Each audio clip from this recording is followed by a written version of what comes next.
Alright, this is 2013 Sonic changing the radiator fan.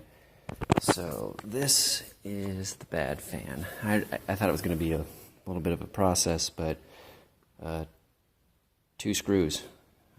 That's it. And this is what a bad fan spins like and sounds like. Now, those are the 2 screw holes. These plastic grommets are doodads here, this one and this one. They fit into little holders, so there's only 2 screws.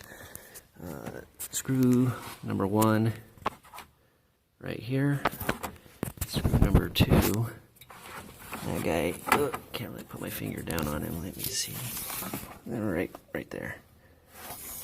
And this is what a good fan should spin like. I got this aftermarket, and that's where the little grommets go.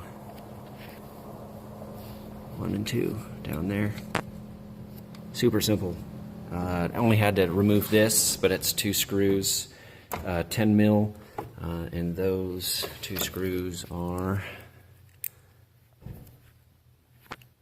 8 mil. Yeah, that's it. And then the connector over here, and you're good to go. So 15 minutes at the most if you're drinking a beer. Hope you enjoy.